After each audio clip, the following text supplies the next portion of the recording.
Donc, on va démarrer maintenant cette webconf de formation. Donc, bienvenue à tous.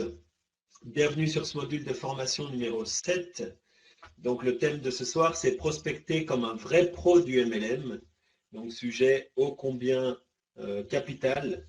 Et je vois tellement de membres qui ont besoin vraiment d'améliorer cette partie de leur activité, la prospection.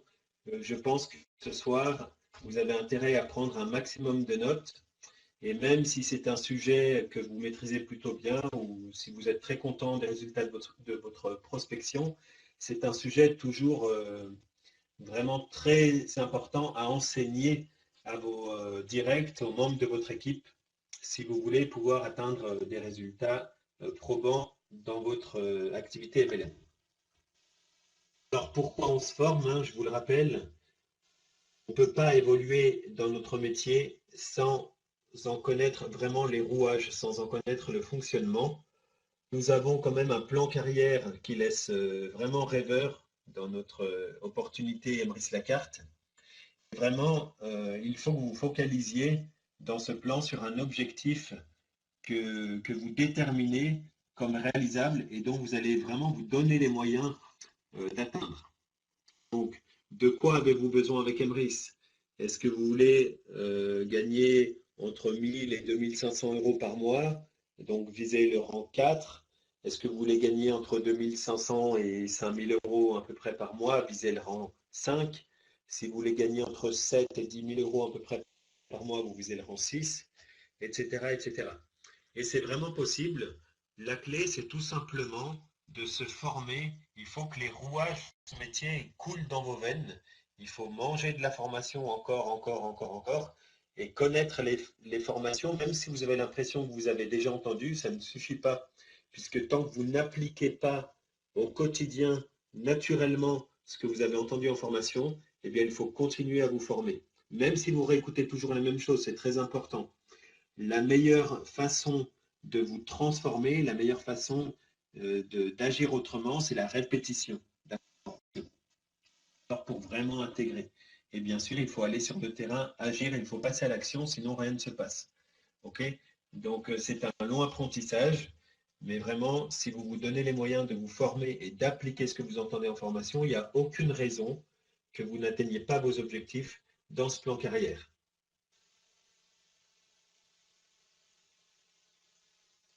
Alors, avant cette formation, donc, je voudrais vous poser une question. Je voudrais savoir, parmi vous, est-ce qu'il y a des membres, des personnes qui en ont assez, qui en ont marre d'attirer de la méfiance chez leurs prospects? Est-ce que vous en avez marre que quand vous essayez d'expliquer Emrys, quand vous essayez d'intéresser quelqu'un à votre activité, la personne en face de vous fait un peu cette tête que vous voyez sur cette photo? Qui parmi vous connaît ça? À qui ça arrive? Cathy, oui. OK. N'ayez pas peur, hein, soyez honnête, on est là pour apprendre. Dominique, OK. Nicole.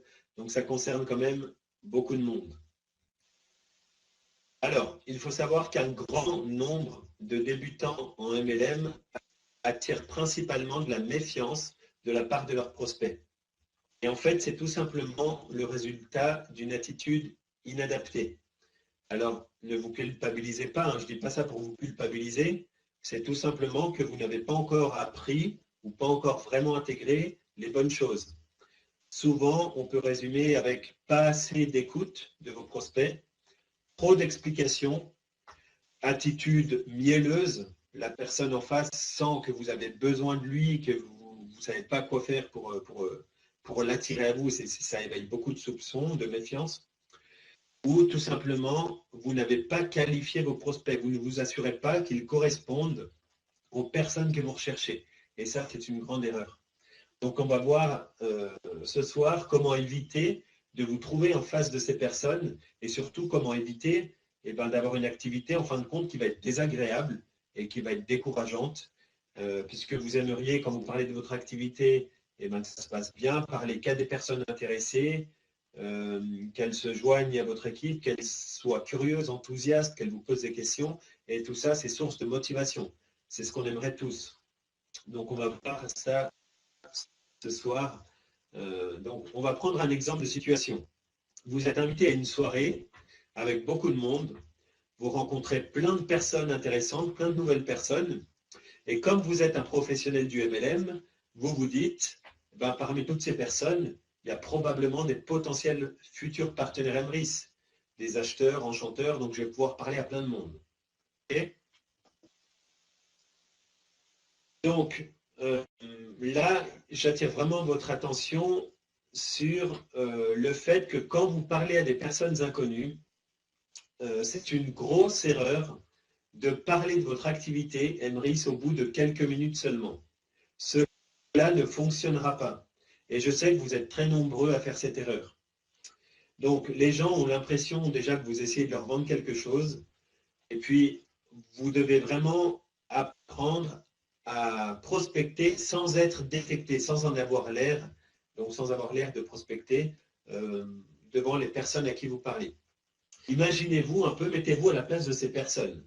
Imaginez-vous, vous venez à l'anniversaire d'un ami, vous n'avez qu'une idée, c'est de vous amuser, vous êtes tranquille, détendu, vous avez passé une semaine de travail difficile, et il y a quelqu'un qui vient vous voir, et puis au bout de 2-3 mois échangés seulement, il vous demande qu'est-ce que vous faites dans la vie, parce que lui, il a un super truc à vous présenter, et puis il vous donne l'impression qu'il gagne beaucoup d'argent, sauf que vous regardez ses chaussures, elles sont dégueulasses, et puis il vous prend la tête comme ça pendant 10 minutes, 15 minutes, 20 minutes, 25 minutes, et vous n'avez qu'une hâte, c'est qu'il vous laisse tranquille, et puis vous n'avez rien envie, rien vraiment à savoir de ces histoires. Okay, vous n'avez qu'une idée en tête, c'est d'être tranquille. Okay, donc il faut absolument, vous en tant que professionnel du MLM, éviter de vous trouver dans cette situation de la personne qui est le lourdeau de base, qui parle de son activité à des moments où les personnes s'en fichent et qu'elles n'ont pas l'intérêt, et de parler à des gens qui ne sont pas préqualifiés. Vous comprenez?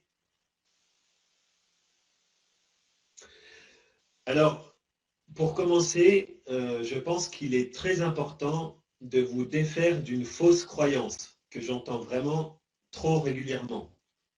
Cette fausse croyance, c'est mon opportunité n'intéresse personne, ou Emrys Lacarte n'intéresse personne, ou j'en parle mais les gens ne comprennent rien, ou j'en parle mais la plupart des gens pensent que c'est pyramidal, ou je ne rencontre pas de prospects motivés par Emrys. Voilà, vous voyez le genre de phrases qu'on peut entendre. Il faut vous défaire de ces croyances.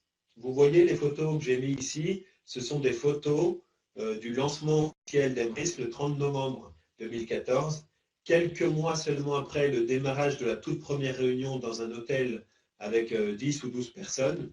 Et vous voyez que toutes ces personnes ont été des prospects comme vous et ont été très intéressés par ce concept.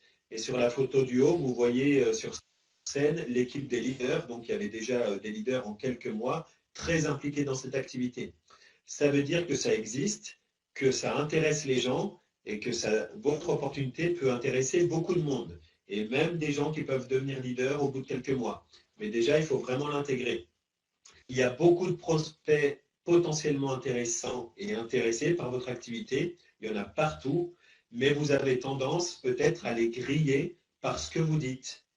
D'accord? Donc ne dites pas les gens ne comprennent pas, ou les gens pensent que c'est pyramidal, ou les gens ci, ou les gens ça. Voyez ce que vous devez changer, vous, à votre discours, pour que les gens réagissent différemment. C'est ce qu'on va voir, on va essayer de voir ça un peu ce soir. Alors, une méthode de professionnel, un vrai professionnel du marketing relationnel, il va préqualifier ses prospects. C'est-à-dire qu'un professionnel ne va jamais griller ses cartouches, ne va jamais s'évertuer à essayer d'expliquer Emrys à quelqu'un qui n'a pas manifesté d'intérêt, qui n'est pas préqualifié. Et ça, c'est très, très important.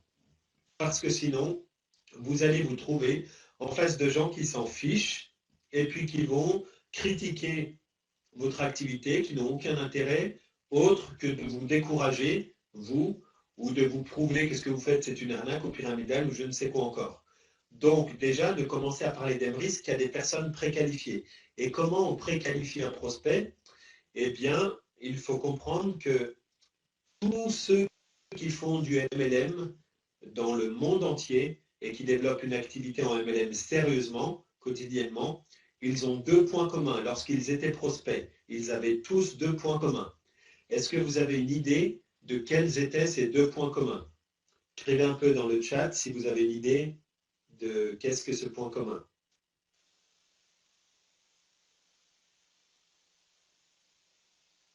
J'attends de lire vos participations. L'idée, Sylvie? Être à la recherche d'une opportunité. Et ils avaient un besoin. Amusement. Et je vois beaucoup de réponses intéressantes.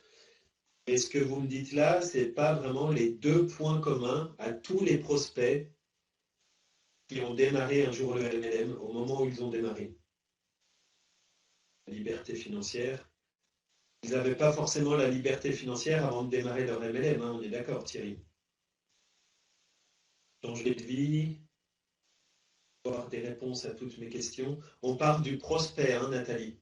Le prospect, quand vous vous êtes adressé à un prospect qui a démarré le MLM et qui travaille sérieusement, donc ces prospects-là, quels étaient leurs points communs avant de démarrer? Bien, je vois que je ne vois pas les réponses attendues. Vanille, envie, voilà, une bonne réponse, une des bonnes réponses. Bravo, Vanille. Alors, on va voir ça ensemble. La première chose, c'est que ces personnes avaient du temps libre. Elles avaient du temps à consacrer à leur activité. Comment voulez-vous démarrer une activité en tant qu'enchanteur Emrys si vous n'avez aucun temps à consacrer à cette nouvelle activité? Donc déjà, mettez-vous en tête qu'il ne sert à rien de parrainer des personnes comme enchanteurs. Elles n'ont pas du temps à consacrer à leur activité. Un minimum, c'est 4-5 heures par semaine. Un idéal, c'est 10 à 12 heures par semaine. Donc ça, c'est le premier critère que vous devez vérifier avant de parler de votre opportunité financière avec Emrys. Un prospect, assurez-vous qu'il a du temps. Il a un peu de temps pour faire.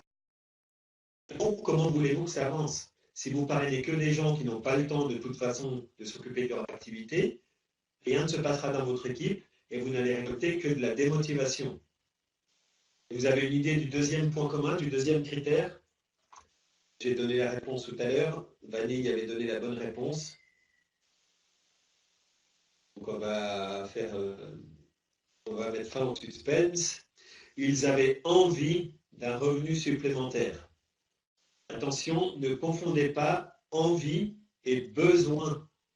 D'accord?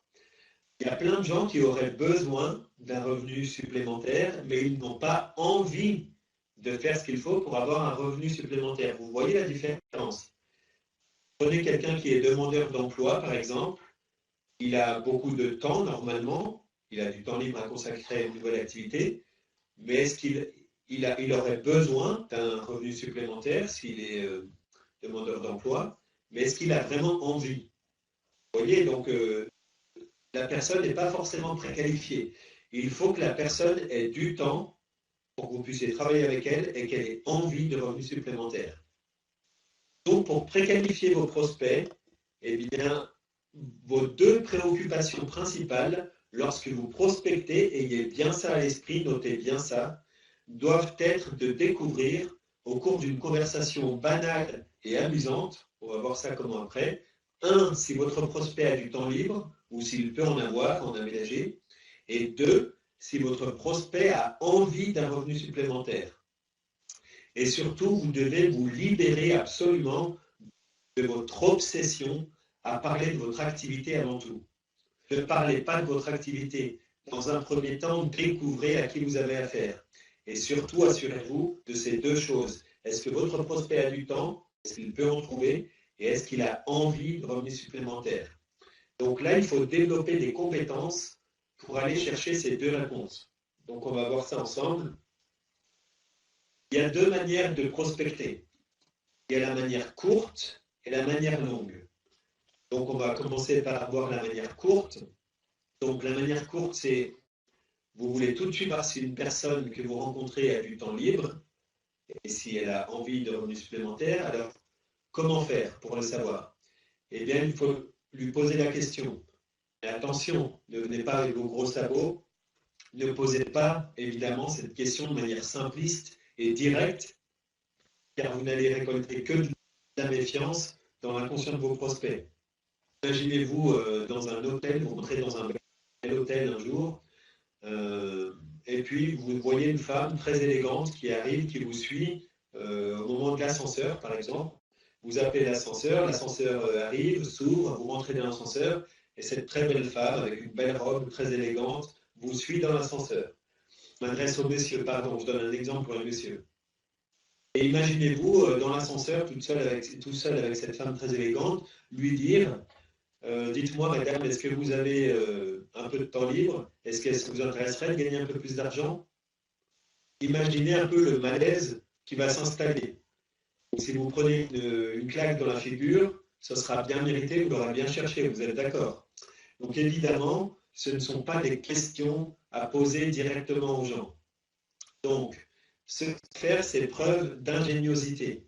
Okay? Vous allez engager une simple conversation qui doit ressembler à des millions d'autres conversations de deux personnes qui se rencontrent.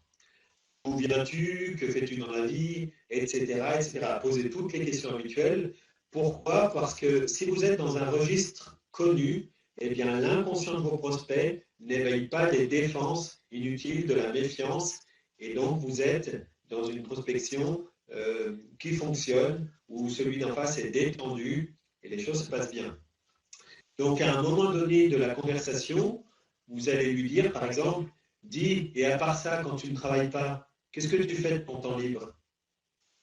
Okay, c'est une question parmi tant d'autres, et vous retenez bien la réponse, parce que la réponse va préqualifier au nom de prospect. Si la personne vous dit, ah non, du temps libre, j'en ai pas du tout, moi je mets tout dans mon boulot, j'ai pas de minutes à moi, quand je rentre, j'ai juste le temps de m'occuper un peu des enfants, de faire les devoirs, donner le bain, manger, et puis voilà, je lis mes mails, etc.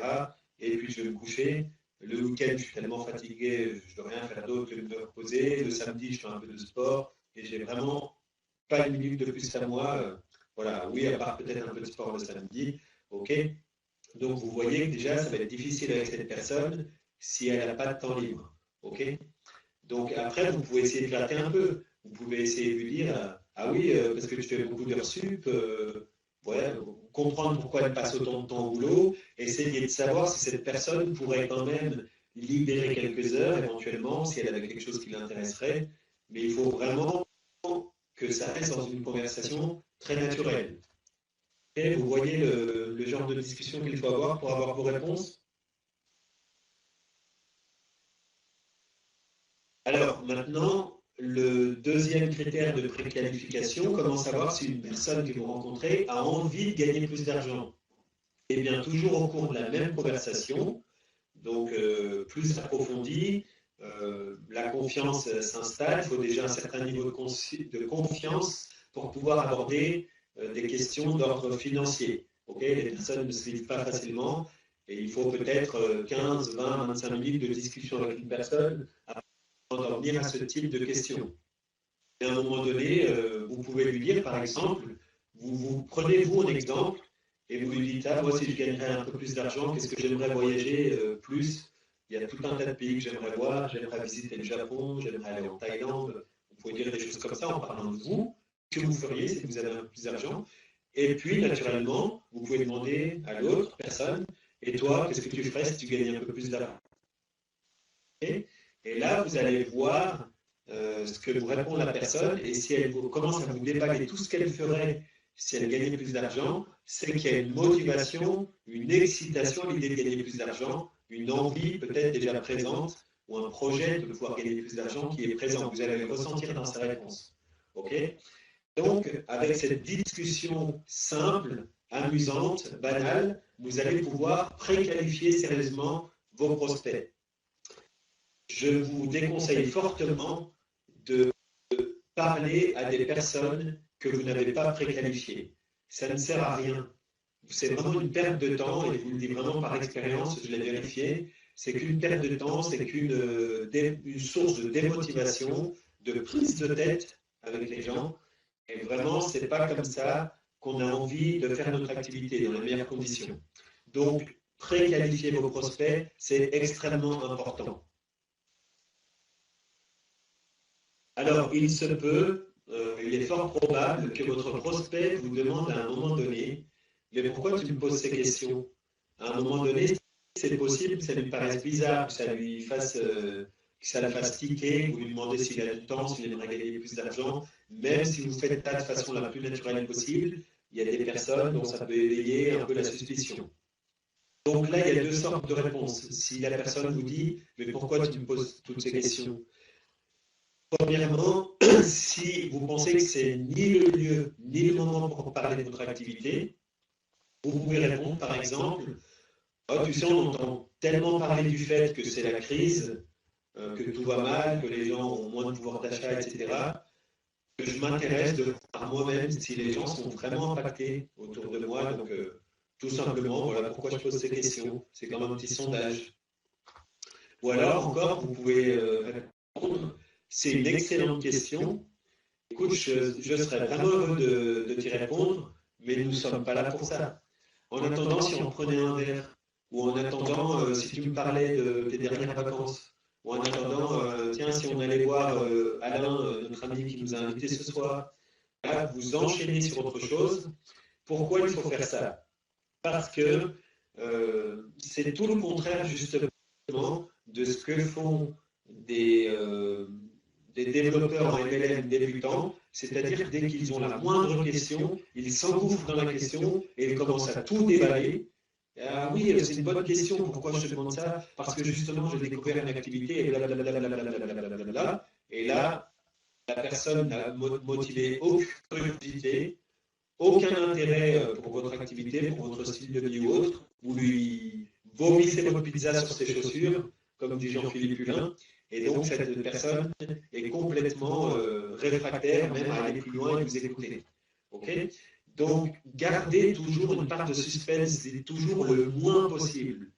C'est une excellente réponse de dire c'est une excellente question, je serais heureux d'y répondre, mais on n'est pas là pour ça, et passez à autre chose. D'accord? Entraînez-le dans une autre discussion, ça va faire un effet vraiment très efficace sur votre prospect qui va devenir curieux et qui va s'intéresser à ce que vous faites. Ou alors, la deuxième méthode, si la personne vous demande pourquoi tu me poses ces questions, c'est d'adopter la méthode empathique. Il faut le sentir, si vous pouvez le faire. Si vous sentez que la personne, elle vous dit, mais pourquoi tu me poses ces questions, mais d'un air suspicieux, il faut mieux adopter la stratégie numéro 1, ni le lieu ni le moment pour parler de votre activité. Mais si vous sentez qu'elle vous dit, pourquoi tu me poses toutes ces questions, mais qu'elle semble intéressée, excitée parce que vous pourriez lui répondre, vous choisissez la réponse numéro 2. Et donc, vous adoptez la méthode empathique. Et vous lui dites, écoute, je te pose toutes ces questions, tout simplement parce qu'il y a quelques temps, tout comme toi, moi aussi, j'avais un peu de temps libre, j'avais quelques projets et envie de gagner un peu plus d'argent. Et entre-temps, j'ai trouvé une solution qui me permet de m'amuser, de rencontrer des nouvelles personnes, d'obtenir plus de revenus et de réaliser mes projets. Et là, vous passez à autre chose. Encore une fois, c'est volontaire, vous en dites le moins possible. Mais sinon, toi, dans ton boulot, qu'est-ce que tu fais concrètement? Quel poste tu occupes? Ah bon, et ça fait combien de temps que tu es dans cette entreprise, etc., etc. Vous enchaînez sur autre chose. OK? Ne faites pas l'erreur de sauter à la gorge de vos prospects dès qu'ils vous posent la moindre question et de tout balayer votre opportunité. C'est une grosse erreur. Okay? Laissez vraiment le temps que ça incube chez vos prospects et vous allez voir que naturellement, ils vont être curieux. C'est vraiment important. Donc, laissez le temps à votre prospect d'être curieux. Vraiment, la grande erreur, c'est de tout dire au sujet de votre activité beaucoup trop rapidement avant même que cela n'éveille la curiosité de vos prospects. Faites en sorte que votre prospect soit curieux en disant le moins possible sur votre activité et en vous intéressant à lui. Vous voyez là, dans les exemples que je vous ai donnés, à ce stade-là, au cours de cette stratégie de prospection, je n'ai pas dit le mot increase, je n'ai pas dit le mot gagner plus de pouvoir d'achat, je n'ai pas dit le mot programme fidélité, je n'ai pas dit cadeau, total, PSMRIS, parrainage, etc. Je n'ai rien dit de tout ça. Et ce n'est pas nécessaire, il ne faut pas employer ces termes-là à ce stade-là. C'est une grosse erreur. Et vous allez les sentir lorsque votre prospect est vraiment curieux. À un moment donné, votre prospect va vous dire non mais attends, qu'est-ce que tu fais exactement, ça m'intéresse, c'est quoi ton opportunité que tu as rencontrée, etc. Et bien là, vous lui dites, bon écoute, ça t'intéresse vraiment d'avoir plus d'informations sur ce que je fais? Vous validez encore une fois son intérêt. Parce que tu sais, l'endroit et le moment sont vraiment pas idéaux. On n'est pas là pour ça ce soir, on est là pour s'amuser, etc. D'accord? Si votre prospect vous confirme son intérêt, il vous dit oui, ça m'intéresse vraiment. Il y a un outil que vous pouvez utiliser qui est très efficace. C'est le petit livre de Jean-Philippe Hulin qui est dans la boutique en ligne, La liberté financière en 7 étapes. Il coûte 2,50 €, je crois. Et vous pouvez faire tourner ces bouquins comme ça, les prêter, les récupérer. Donc, si vous n'avez pas investi dans ce bouquin, achetez au moins 3 ou 10 de ces bouquins. C'est un très très bon investissement pour prospecter.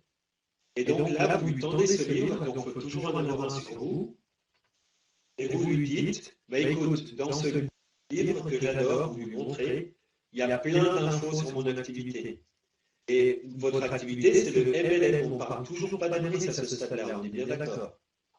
Donc dans ce petit livre que j'adore, il y a plein d'infos sur mon activité et il y a plein d'astuces qui peuvent t'aider. Il contient même un test à la fin pour vérifier si cette activité peut te convenir. D'ailleurs, je serais curieux de connaître tes résultats.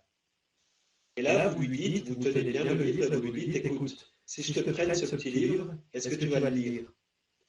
Vous attendez sa réponse, oui. Ok. Et quand penses-tu pouvoir me le rendre? Et donc, vous lui tendez, mais vous tenez le livre. S'il le prend, vous ne le lâchez pas. Ça a un effet psychologique très important. Vous tenez votre livre et vous lui posez ces questions. Ok, quand penses-tu pouvoir me le rendre? Donc, il prend le livre, il vous dit, bah, je peux te le rendre peut-être mercredi. Ok. Donc, vous lâchez le livre, tu dis, ok, alors écoute, je te le prête. Lis-le, il se lit en une soirée, très facilement, en une petite heure. Et on se voit mercredi, ça marche. À quel numéro je peux t'appeler? 06. Vous dites 06, ça engage de la suite. Ok, vous notez. Et à quelle heure je peux t'appeler mercredi où on peut se voir, vous fixez le rendez-vous. Le rendez-vous est pris. Et surtout, vous passez à autre chose. Vous vous engagez. Alors, tu m'as dit que tu aimerais bien aller visiter la Chine, par exemple. Pourquoi tu aimerais aller en Chine? Qu'est-ce qui t'attire là-bas, etc. Vous parlez surtout d'autre chose. Vous ne vous faites pas cuisiner sur votre activité comme un débutant. Ok, grossière erreur, une nouvelle fois. Si vous arrivez à vous en tenir à ces méthodes, vous allez avoir des prospects surexcités à l'idée de vous rencontrer, d'en savoir plus sur votre activité. Donc c'est important vraiment de respecter toutes ces méthodes. Alors maintenant, on va voir comment prospecter avec la manière longue. Alors elle est aussi très amusante. Donc il faut savoir, pour cette manière de prospecter, qu'il y a deux types de personnes sur Terre. Il y a des personnes positives. Quand vous leur parlez, elles ne vous disent que du positif. Elles adorent leur boulot, tout va bien, elles adorent l'endroit où elles vivent, elles adorent leurs voisins, elles adorent leur famille, elles n'ont aucune histoire, et elles ne vous racontent que des choses positives.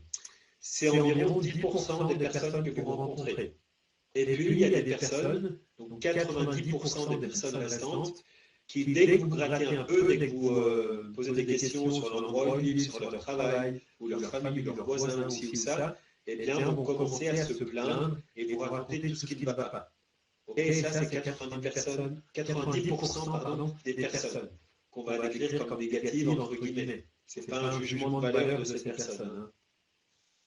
Alors, l'idée, quand vous rencontrez quelqu'un, c'est de lui poser un tas de questions, des centaines de questions, des conversations vraiment normales, et de retenir toutes les réponses possibles. Okay, donc, où habitez-vous? Qu'est-ce que vous faites dans la vie? Ah oui, vous êtes ingénieur, d'accord? Pour quelle entreprise? D'accord, c'est intéressant. Et vous aimez ce que vous faites? Et quelle fonction exacte dans l'entreprise? À votre poste, qu'est-ce que vous faites? Cela fait combien de temps que vous travaillez pour cette entreprise? Est-ce que votre expérience est mise en valeur? Et avec vos collègues, comment se passe l'ambiance? Etc., etc., etc., etc. vous posez tout un tas de questions. Ok. Vous m'entendez toujours? Oui. Je m'assure que vous m'entendez toujours, que tout se passe bien. Et ok.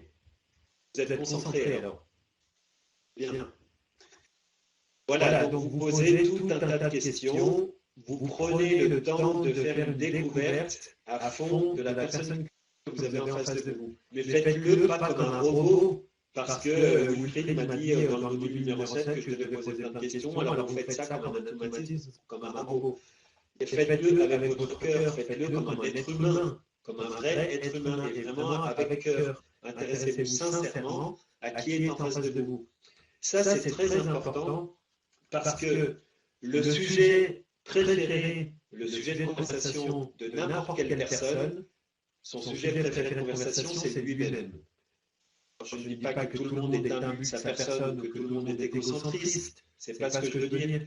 Mais quand on vous parle de vous, quand on s'intéresse à vous, c'est agréable, c'est très agréable pour tout le monde. On aime tous se sentir un peu à l'attention de quelqu'un qui s'intéresse sincèrement à nous, c'est toujours très agréable pour tout le monde.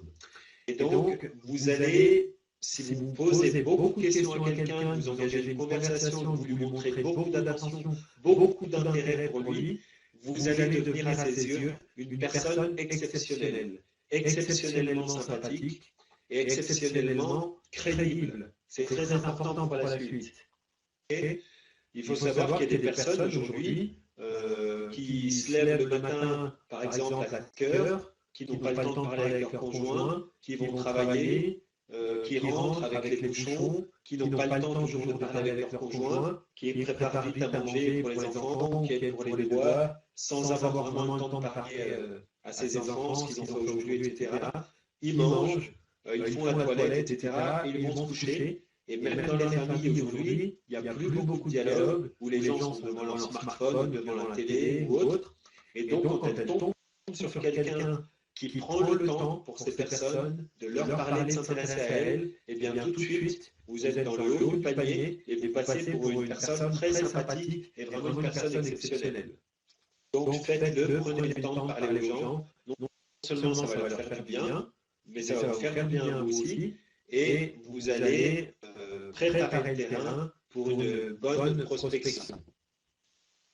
Alors, vous allez, à travers cette conversation, toutes ces questions que vous posez, l'idée c'est de détecter si vous avez affaire à une personne négative, entre guillemets.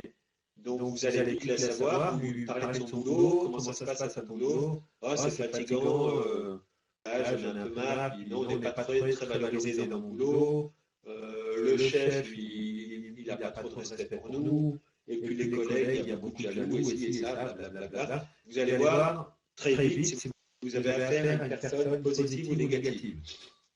Donc, dans 90% des cas, vous allez voir que volontiers, les gens parlent de leurs problèmes, parlent de ce qu'elles aimeraient changer, améliorer. Et donc, la stratégie avec ces personnes dans votre discussion, c'est de les rendre positives. Donc, comment rendre une personne négative positive? Eh bien, en les orientant sur les solutions. Par exemple, j'entends bien que tu en as un peu marre de ton boulot, que l'ambiance en plus est difficile, que ton chef met des pressions, et puis si je comprends bien ce que tu m'as dit, en plus tu n'es pas super bien payé, mais tu as déjà pensé à faire autre chose ou tu serais prêt à faire quelque chose d'autre, t'intéresser à des solutions, des compléments de but, tu as déjà pensé?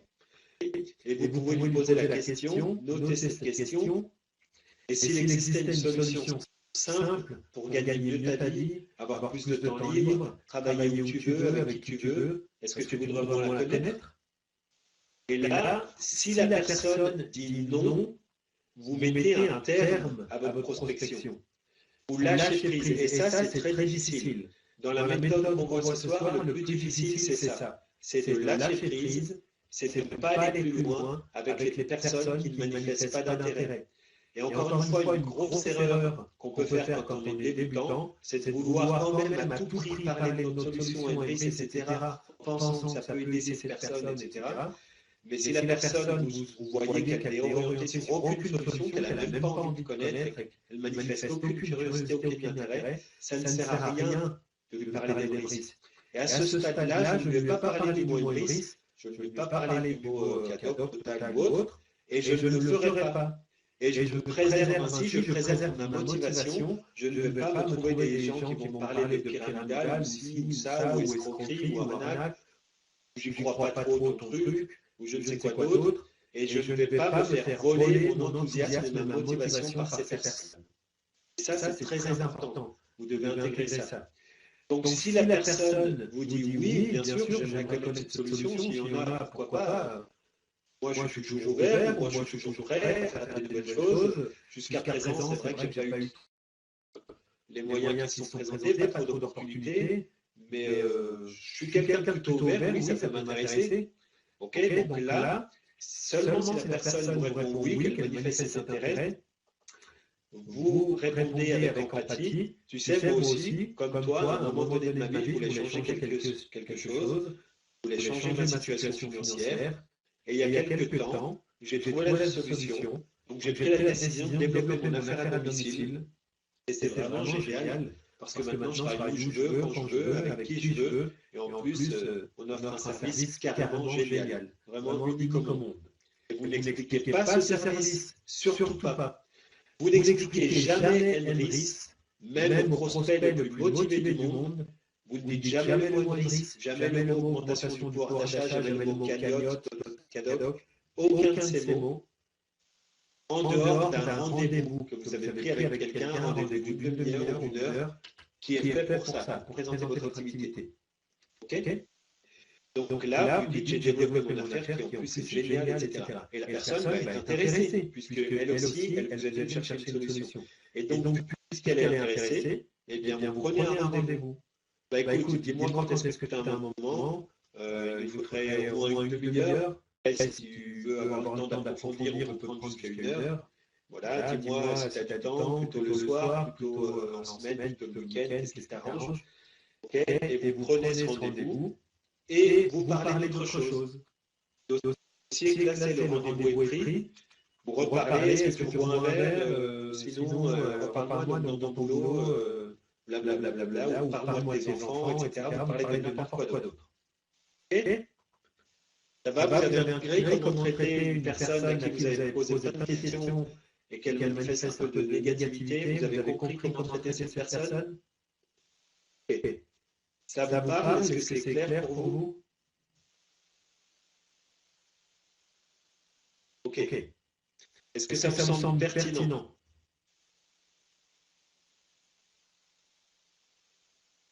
Ok, super. Bien. Alors maintenant, comment traiter une personne positive, entre guillemets? Vous posez tout un tas de questions toujours à la personne, et là, elle vous dit, ah, moi j'adore mon boulot, je suis passionné, je travaille dans l'aviation civile, je suis au contrôle technique des avions, je suis tellement passionné, chez moi j'ai plein de maquettes, etc. J'ai toujours rêvé de faire ce métier depuis tout petit. Il est marié, il a 2 enfants, super beau, gentil, bien éduqué, avec des super résultats à l'école. Il revient de vacances, c'était génial. Il vous dit que du positif. Eh bien, continuez de discuter avec cette personne jusqu'à ce que vraiment vous installiez une belle complicité. Posez-lui plein de questions pour installer cette complicité, cette confiance. Et quand vous allez le sentir, vous essayez de placer cette question. Vous lui dites, s'il y a 3 choses que tu pourrais améliorer dans ta vie, toi, ce serait quoi? Imagine, tu trouves un génie, le génie de la lampe d'Aladin, par exemple. Il sort et tu peux réaliser 3 choses à améliorer dans ta vie. Qu'est-ce que ce serait? Et là, vous laissez cette personne déballer ce qu'elle aimerait améliorer. Et là, vous allez voir que finalement, elle va commencer à vous parler de tout ce qui ne va pas trop, donc elle va devenir négative entre guillemets, et ce qu'elle aimerait améliorer. Et du coup, vous pouvez retomber sur votre stratégie avec les personnes négatives en lui disant, ah oui, ok, c'est vrai que tu aimerais améliorer ça, bah oui, je comprends, effectivement, ça, c'est pas évident, ce que tu me décris, voilà. Et donc, vous vous enchaînez en lui disant, mais est-ce que tu connais une solution? Est-ce que tu connais une manière d'arranger ça? Et donc, la personne, soit elle vous dit, oui, mais non, j'ai pas envie parce que j'aime vraiment ce que je fais, de toute façon, ces problèmes, voilà, je fais avec, c'est pas des vrais problèmes dans ma vie. Donc, dans ce cas-là, vous lâchez prise. Soit elle vous dit oui, il faut voir, pourquoi pas. eh bien, vous lui posez la question, mais s'il existait une solution simple, par exemple, pour gagner mieux ta vie et avoir plus de temps libre, et travailler où tu veux, avec qui tu veux, est-ce que tu voudrais vraiment la connaître? Donc, encore une fois, si elle vous dit non, vous laissez tomber et vous parlez tout de suite d'autre chose. Pourquoi c'est important de faire ça? Parce que vous allez garder une bonne relation avec cette personne, parce que vous n'allez pas vous griller avec quelqu'un qui va vous parler système de Ponzi, pyramidal, arnaque, ou ton truc ça ne marchera pas, ou ci ou ça, ou blablabla. D'accord? Et vous restez en bon terme, et pareil, on ne vous vole pas votre positivité, votre enthousiasme, votre motivation, et ça ne sert à rien d'aller plus loin. Donc seulement si la personne vous dit oui, ça peut m'intéresser, dis-moi, eh bien on retrouve la même méthode en pratique. Moi aussi, comme toi, il y a quelques temps, il y a une petite chose dans ma vie que je voulais améliorer, plus de 3 choses d'ailleurs. J'avais besoin de gagner plus d'argent, j'avais besoin d'avoir plus de temps, je voulais voyager, rencontrer plus de monde. Enfin, vous dites ce qui vous concerne, ce que vous avez envie. Et vous prenez un rendez-vous. C'est pas le lieu et le moment pour t'en parler, mais je te propose qu'on se revoie 30 minutes, une heure. Voilà, dis-moi quand est-ce que tu es libre, en semaine, le week-end, le soir, voilà, à quel moment. Et vous prenez votre rendez-vous et vous parlez d'autre chose. Ok? Encore une fois, à aucun moment, je n'ai dit le mot Embris, ni cagnotte, ni système fidélité, etc. Vous comprenez bien. Alors, quel est l'intérêt de cette méthode, de ces méthodes qu'on a vues ce soir? C'est de faire un bon tri parmi vos prospects. Il faut vraiment intégrer, il faut comprendre que les grands professionnels du marketing relationnel, c'est des gens qui parlent à tout le monde, très peu, mais qui parlent de leur activité aux bonnes personnes, qui ont fait un tri avant de parler de leur activité. C'est comme ça que vous allez devenir un professionnel. Ce n'est pas en déballant en bris, beaucoup trop vite, beaucoup trop rapidement, et tout son système à des personnes qui s'en foutent, excusez-moi du terme, qui n'ont pas été préqualifiés comme des bons prospects et que vous n'avez pas trié comme un prospect intéressant. Okay? Ne passez jamais de temps à parler de votre activité à des personnes que vous n'avez pas préqualifiées. Donc, qui ne peuvent pas avoir un peu de temps libre, qui n'ont pas envie de gagner plus d'argent et qui n'ont pas motivé de la curiosité envers votre activité. Okay?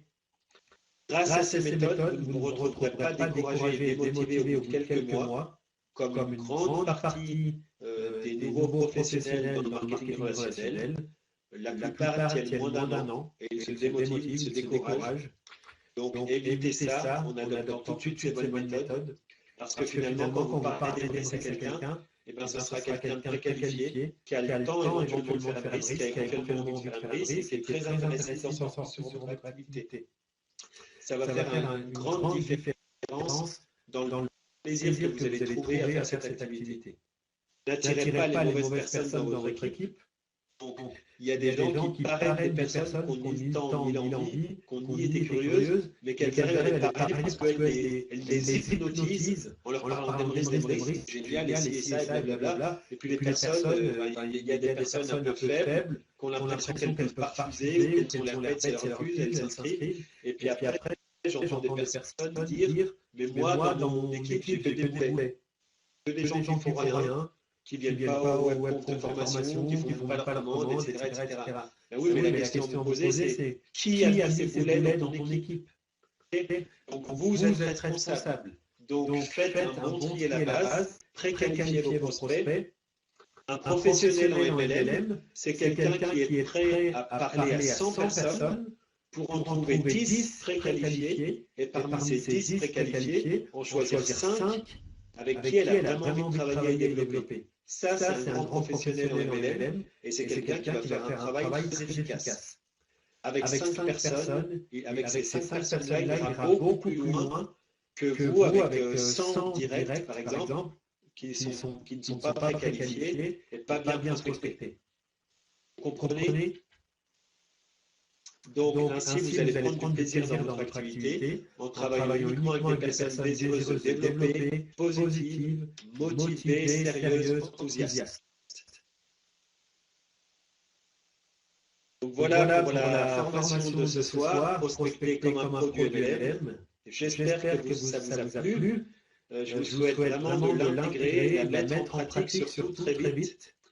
Je vous souhaite un bon succès dans votre développement d'activité Embrasser sa carte. J'espère que vous êtes au top de votre motivation. Je vous souhaite une excellente fin à tous. Merci pour votre présence ce soir.